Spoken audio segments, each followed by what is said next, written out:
The controversy surrounding the remarks by South Africa's now expelled ambassador to the United States, Ebrahim Rasool, has brought us as a country face to face with realpolitik, where some players will do anything to promote their interests and don't care how it impacts others.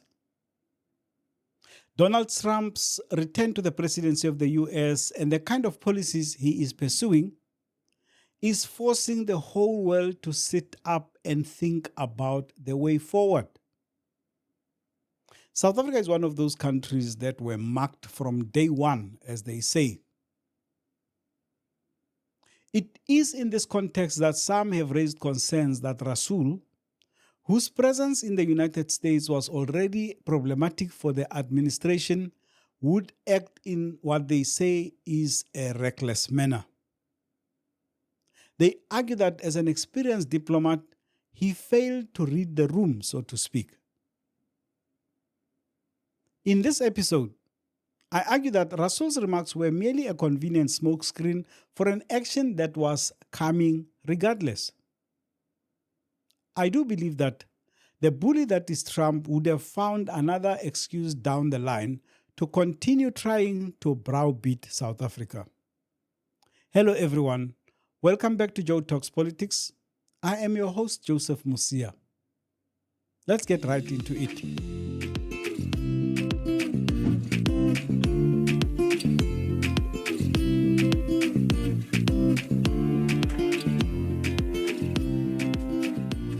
Usually, South Africa would not even register on the US president's radar as he would be pursuing bigger fish. Internal developments inside the United States alone should keep him busy for the next 4 years. Add to that his plans to annex Canada and Greenland, his fight with America's traditional allies in NATO and the European Union, and it's hard to see where South Africa would feature. But these are different times. There are a few developments that have increased our significance in the eyes of the Trump administration. South African-born Elon Musk, the world's richest individual, is now part of Trump's inner circle, and his voice carries a lot of weight with the president. There is no doubt that his embrace of groups like AfriForum and Solidarity has played a major role in focusing Trump on South Africa. What is more, another South African-born Trump ally, Joel Pollak, was the author of the story in the right-wing publication Breitbart that led to Rasool's expulsion. Pollak is among those being touted as ambassador designate to Pretoria.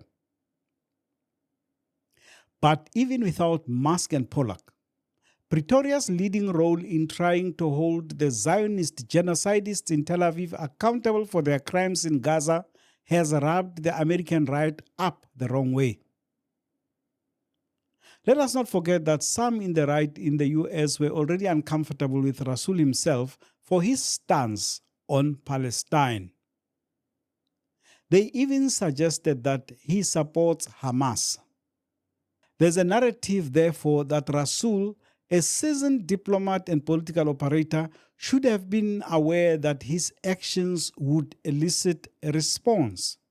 What makes this even more problematic is that he was in the process of trying to mend relations following the rift that resulted from the Solidarity and AfriForum debacle. The punitive measures resulting from that have seen the country frozen out of PEPFAR, an important program that partly funds our country's continuing fight against HIV and AIDS. We were already in danger of being kicked out of the African Growth and Opportunity Act, or AGOA, which expires in September of this year. AGOA provides duty-free access to the US market for qualifying sub-Saharan African countries, including us. Through this program, South Africa has gained duty-free access for over 1,800 of its products, leading to increased exports, particularly in sectors like automotive and agriculture. Rasool explains why the US is such a valuable trading partner and the importance of ensuring we continue that relationship. And we can be in denial as much as what we want to be, but there is a difference in our exports to China and our exports to the USA. Our exports to China are 80% commodity based. Our exports to the US are 70% manufactured. The one comes with an enormous number of jobs. And so, again, the fact of the matter is you don't trade off East and West, because the one drives you higher on the development trajectory, the other one helps you significantly with your GDP. But we need to be able to get a deal going in which the one who is more capable of beneficiating are the kind of investors we need to attract. It is possible that our relations with the USA could be damaged for the entirety of Trump's presidency. Not least because, irrespective of what we do going forward, Trump and the Republicans view us as being on the other side. Pundits of all kinds have pointed to why Rasool was wrong to criticize Trump on such a public platform. Former ambassadors have pitched in with their opinions on why they think his actions go against diplomatic protocol and so on. A lot of that criticism may well be valid. In an atmosphere where everyone acts conventionally and we all play according to the same rules, well, maybe an ambassador is expected to act a certain way. Trump, however, has thrown convention and protocol out of the window. For an example, someone told him that South Africa was oppressing Afrikaners and taking over their land by force. That claim is not only false, it is a lie. It's a blatant lie. Did he or his Secretary of State call the ambassador to establish why this was happening? Did he engage the President of South Africa about it? No. All of us, including the country's leadership, learned about the punitive measures against the country when we saw it on television. Yet we want to hold Rasool to a standard that Trump refuses to abide by. Or is it because we believe he holds all the cards, as he so triumphantly told Zelensky? You got to be more thankful, because let me tell you, you don't have the cards. With us, you have the cards. But without us, you don't have any cards. I also feel that a lot of the criticism fails to engage with the issues that Ebrahim raises. Trump has always felt comfortable in the company of right-wing supremacists and neo-Nazi groupings.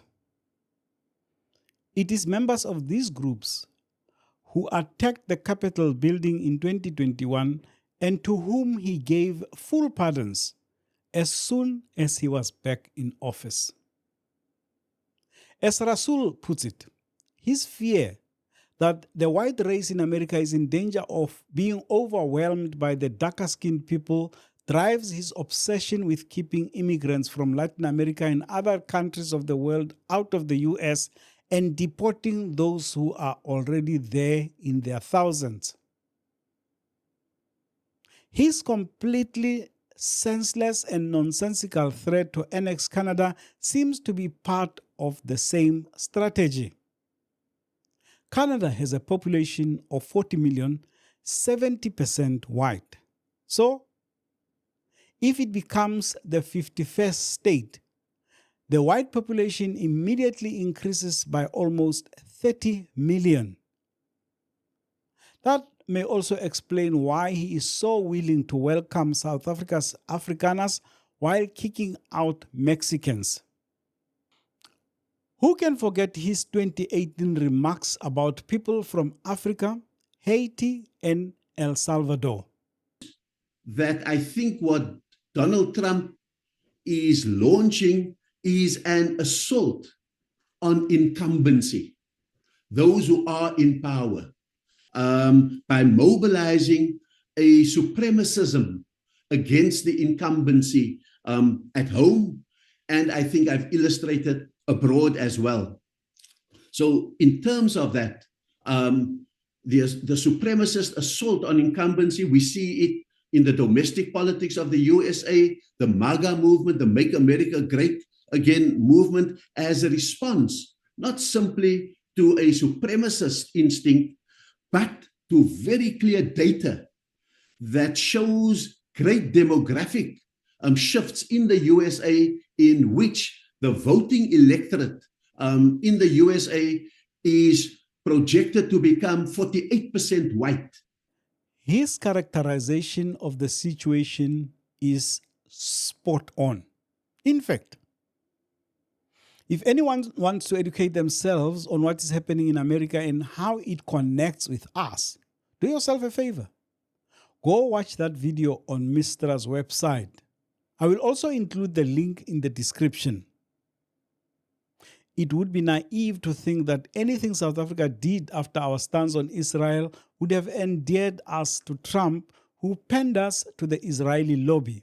After waffling on about why Rasool's remarks were disrespectful to Trump, State Department spokesperson Tammy Bruce eventually gave the real reason the U.S. is coming for South Africa. The President and the Secretary of State have made it clear what the problems are and what they have an issue with when it comes to South Africa.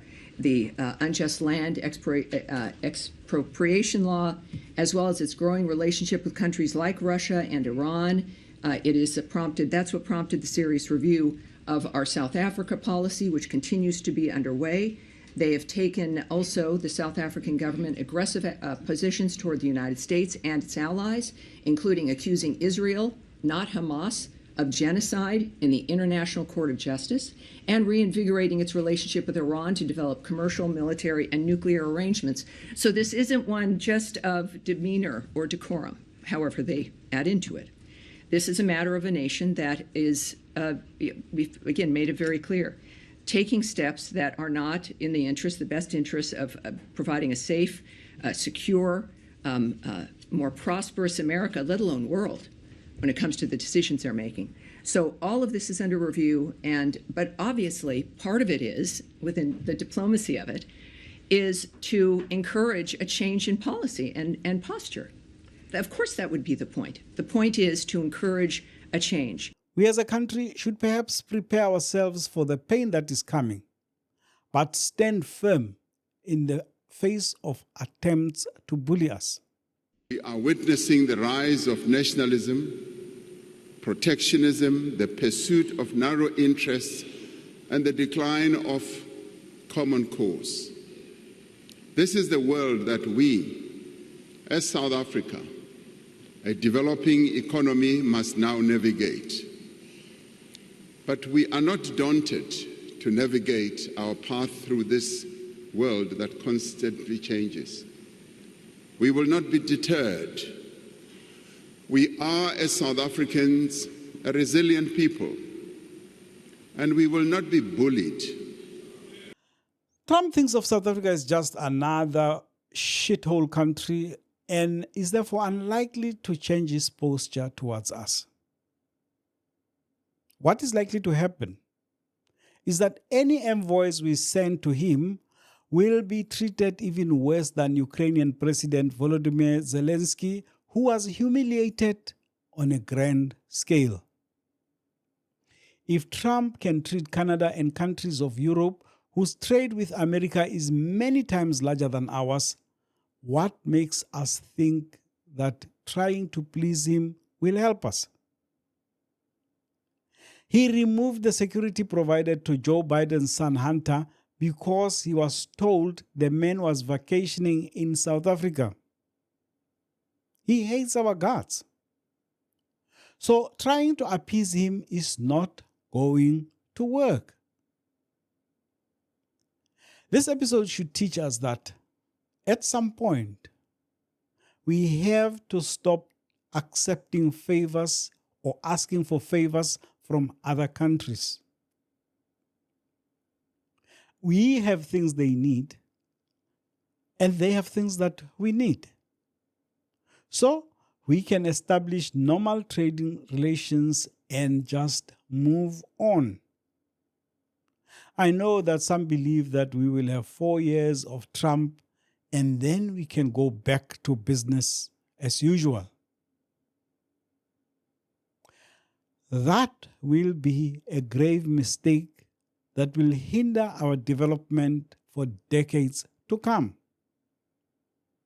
The difficulty that comes with these challenges should become an opportunity for us to start doing things right, end corruption, grow the economy, and let us reclaim our sovereignty. If you enjoyed this episode, please don't forget to like, comment, and share it. And if you are not yet a subscriber, please consider doing so. See you in the next one.